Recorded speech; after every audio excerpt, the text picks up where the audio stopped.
ஆறும் அறுவதுமான வயதுடைய உலகளாவிய தமிழ் நெஞ்சங்களே, இந்த மாலை பொழுதில் உங்களோடு இனிமையான கதை ஒன்றை பகிர்ந்து கொள்வதிலே மகிழ்ச்சி அடைகின்றேன்.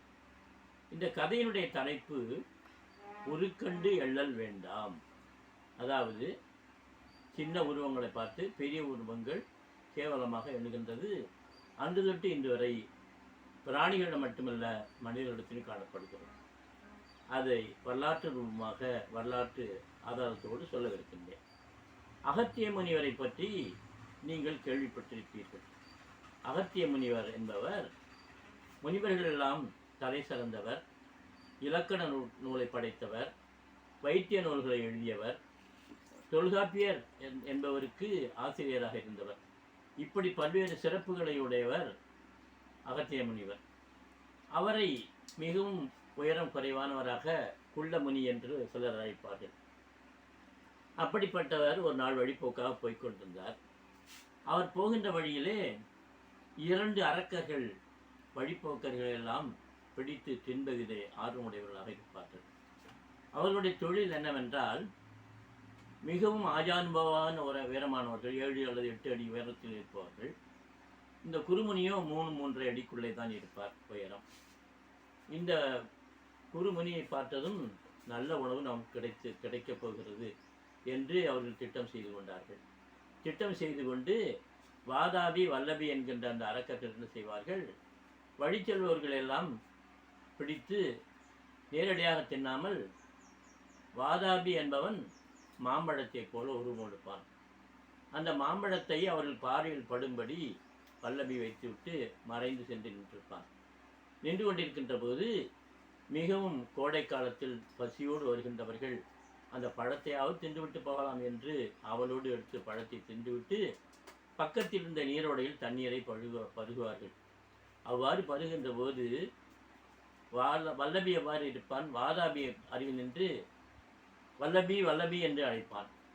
வல்லபி என்று அழைக்கின்ற நேரத்திலே அந்த மாம்பழமாக உள்ளே சென்றவன் யார் தின்றாரோ அவர்களுடைய வயத்தை வெடித்து கொண்டு வெளியே வந்து விடுவான்.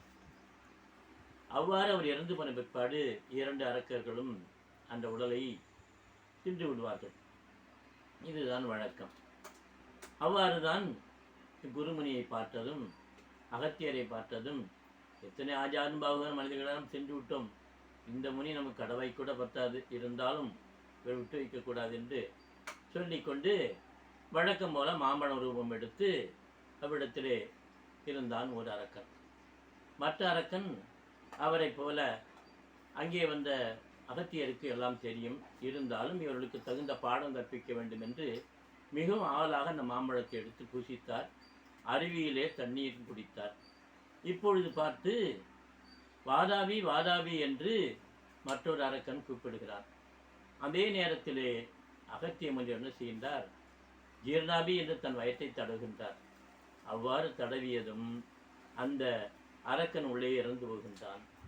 அவன் வெளியே வரவில்லை என்பதை பார்த்து கொண்டே இருந்தவனும் அந்த கடவுள் கொடுத்த வரத்தின்படி தலைவடித்து சிதறுண்டி இறந்து போகின்றான். ஆக 2 அரக்கர்களும் இறந்து போகின்றார்கள் அகத்திய முனிவனுடைய வருகையால்.